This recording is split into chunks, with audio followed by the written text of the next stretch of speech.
પિતૃદોષના કારણો અને તેના ઉપાય। જય શ્રી કૃષ્ણ, જય માતાજી મિત્રો।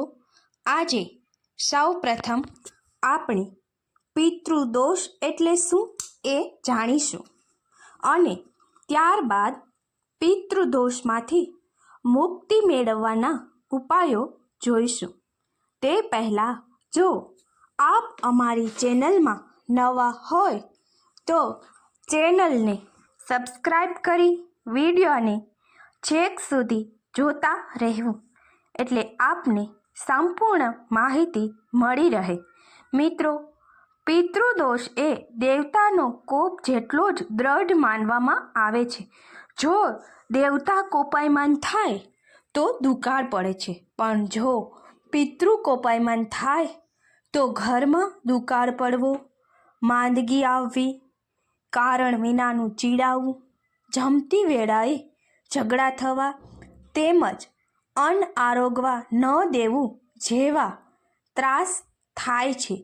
એકાદ ભ્રમિત બની જાય છે, સંતાન થતું નથી, અથવા જો પ્રખર પિતૃદોષ હોય તો બાળકો અપંગ જન્મે છે, બાળકો સારું વર્તન કરતા નથી, માતા પિતાનું સાંભળતા નથી ઇત્યાદિ ત્રાસ પણ થાય છે।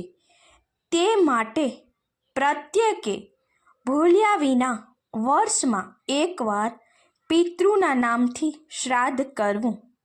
શ્રાદ્ધ કરવાનું જો તમને ફાવતું ન હોય તો નદીના પાણીમાં દહીં ભાત છોડી દેવા, અથવા ઘરમાં જ ભોજન પહેલાં રસોઈનો કોળિયો મૂકીને નમ્રતાથી હાથ જોડીને પિતૃને પ્રાર્થના કરવી। આપણી હિન્દુ સંસ્કૃતિમાં માતૃ અને પિતૃ પૂજનને અતિશય મહત્વ છે, તેમજ પાછલી બે પેઢીઓનું પણ સ્મરણ રાખવું। પિતૃવર્ગ જે લોકોમાં રહે છે તેના પિતૃનું જગત અથવા પિતૃલોક કહે છે। તેઓ હંમેશા મુક્તિની રાહ જોતા ત્યાં અવર જવર કરતા અને ફરતા હોય છે, તેમજ તેઓ પોતાની આગળની પેઢીનું કર્તૃત્વ અને યશ અપયશ નિહાળતા હોય છે। તેમનું સ્મરણ કરીને શ્રાદ્ધ અનુસાર જેઓ અન્નદાન કરે છે તેમનું કલ્યાણ થાય છે। માતા, દાદી, પરદાદી માટે વૃદ્ધ સ્ત્રીને અન્ન અને સાડી, ચોલી, કબજો જેવું દાન આપવું, તેમજ ગાયને ઘાસ આપવું। કેટલાક પૂર્વજોએ કોઈકને દુખવ્યા હોય છે, તેમનું ઘર, માલમત્તા અથવા તો પૈસો હડપ કરવો, સ્ત્રીઓ પર અત્યાચાર કરવા, એકાદની ફસામણી કરીને તેની અન્નાન્ન દિશા કરવી, એકાદની દાદીનું અન્ન પાણી અને ઔષધિ વિના તડફડીને મૃત્યુ થવું, આવી રીતના ઘણા ત્રાસ આપેલા હોય છે। તે સર્વ શાપ આગળની જન્મ થયેલી પેઢી સુધી ત્રાસ અને ભોગ આ સ્વરૂપમાં આપણે આવે છે। કુળમાં પણ એકાદ ડૂબીને મૃત્યુ પામે, એકાદની ફાંસી, હત્યા અથવા આપઘાત થયો હોય એવાઓના ઘરમાં એક પેઢી છોડીને બીજી પેઢીને ભયંકર ત્રાસ ભોગવવા પડે છે। આ બધા તમારા પિતૃદોષ છે, તે કર્મ બનીને આડે આવતા રહે છે અને પ્રગતિની ગતિને રોકાય છે। પ્રામાણિક માણસોનું અંતરંગ પિતૃઓને દેખાય છે, તેમના વિશે ખરાબ બોલવું નહીં। એકાદ પર જો પિતૃ પ્રસન્ન હોય તો તેની સમૃદ્ધિ જાહોજલાલી પણ થઈ શકે છે। જન્મ કુંડળીમાંના પિતૃદોષના લક્ષણો નીચે પ્રમાણે આ લક્ષણો હોય તો તે વ્યક્તિને પિતૃદોષ છે એમ તમારે સમજવું। શરીરને અસાધ્ય રોગ, માંદગી ઉદ્ભવવી, ઘરમાં કોઈકને માંદગીનો ત્રાસ થવો, ઝેરીલો સાપ ડસી જવો, મન અને શરીર અસ્વસ્થ રહેવું, મન અશાંત હોવું, બીક લાગવી, ચોંકી જવું, કર્યા કરવું, આભાસ થવા, નદી કે સમુદ્ર જોઈને ત્રાસ થવો, ખરાબ સ્વપ્ન પડવા, ઊંઘનો અભાવ, રાત્રે ગભરાઈ જવું, પૂજા પાઠ દાન ધર્મ કુળ ધર્મમાં અડચણો આવવી, તેમાં મન ન લાગવું, તેના પર વિશ્વાસ ન બેસવો, ઘરમાં પાણીની અછત થવી, દાંપત્ય જીવનમાં સુખ સમાધાન ન લાગવું, ઘરમાં શુભ કાર્ય નક્કી ન થવું અથવા લગ્નના કાર્યોમાં અડચણ આવતી રહેવી, વારસો કે હક જતો રહેવો, લોકો સાથે ઝઘડો થવો અથવા તો વિવાદ થવો. આ તમામ મુશ્કેલીઓ પિતૃદોષના કારણે ઉદ્ભવે છે.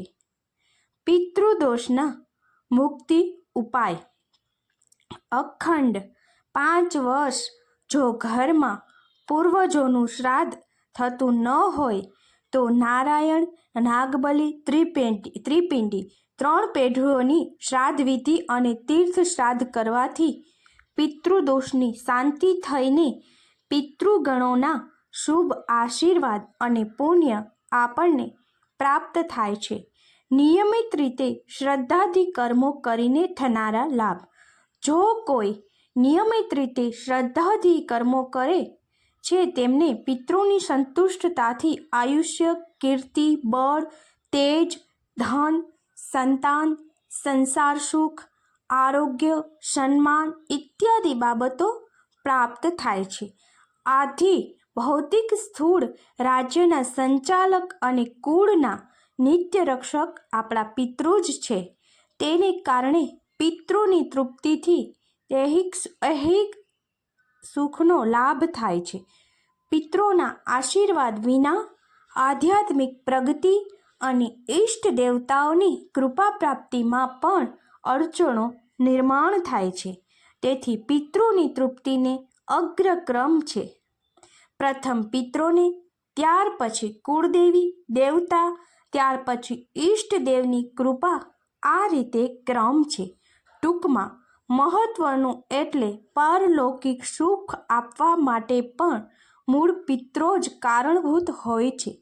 પંચમહાયજ્ઞ: પ્રત્યેક વ્યક્તિ જીવાત્મા જન્મ્યા પછી તે 5 ઋણો કરજ લઈને જ જન્મે છે. મળેલા જન્મમાં જ આ 5 ઋણોમાંથી મુક્તિ કરી લેવાની હોય છે. આ 5 ઋણોમાંથી મુક્ત થવા માટે પંચમહાયજ્ઞ કરવાનો હોય છે. પંચમહાયજ્ઞ નીચે જણાવ્યા પ્રમાણેનો કરવાનો હોય છે. કુટુંબમાંની કોઈ સ્ત્રી કે પુરુષ અથવા દીકરો સર્વ કુટુંબ માટે આ કાર્યક્રમ કરે તો પણ ચાલે. નંબર 1 પર છે દેવયજ્ઞ. પ્રતિદિન સવારે 1 ચમચી ગાયનું શુદ્ધ ચોખ્ખું ઘી નાખીને નિરાંજન એટલે કે દીવડો અથવા સમયનો દીવો ભગવાન પાસે કરવો અથવા ગાયના છાણું લઈ ઘી, કપૂર, ધૂપ, થોડા ચોખા ઇત્યાદિથી નાનો યજ્ઞ કરવો. નંબર 2 ઋષિ યજ્ઞ. નિત્ય નિયમથી મંત્ર જપ, નામ સ્મરણ, ભજન, હરિપાઠની જેમ પઠણ, શ્લોક પઠણ, ગ્રંથ પારાયણ કરવું. પ્રતિદિન ગાયને ઘાસ અને અનાજ આપવું. નંબર 3 પિતૃયજ્ઞ. 1 વર્ષ માટે પ્રતિદિન જમવા પહેલાં બપોરે 12 વાગ્યા પહેલો કાગડો અથવા ગાયને 1 કોળિયો અન્નદાન કરવું. ભૂખ્યાઓને અન્નદાન કરવું. નંબર 4 મનુષ્ય યજ્ઞ. ઘરે આવનારા મહેમાનોને પાણી, પીણું અથવા અન્ન આપવું. નંબર 5 ભૂત યજ્ઞ. પશુ, પક્ષી, કીડીઓ, ચકલી, પારેવા ઇત્યાદિને અનાજ અને ચણ આપવું. આ બધા યજ્ઞ કરવાથી સર્વદોષ ઓછા થાય છે. પ્રતિદિન પિતૃ ઉપાસના થાય છે.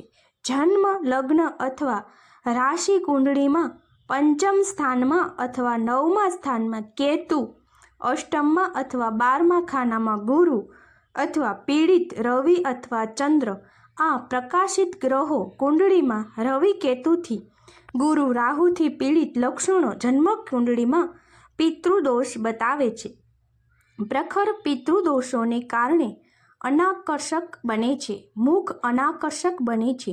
આંખો નીચે કાળું કુંડાળા થાય છે અને હોઠ નિસ્તેજ અથવા કાળાશ પડતા દેખાય છે. અમાસથી 1-2 દિવસ આગળ પાછળ રહેતા ઘરમાં એક પ્રકારની અસ્થિરતા, ઉદાસીનતા કે અસ્વસ્થતા જણાય છે. બપોરે 12થી 1ના સમયગાળામાં ઘર પાસે અતિ કાવકાવ કરીને બારણા સામે આવે છે. કાગ. આવા સમયે પિતૃદોષો માટે ઉપાસના કરવી. પિતૃદોષો માટે ઉપાસના કરવાથી થનારા લાભ.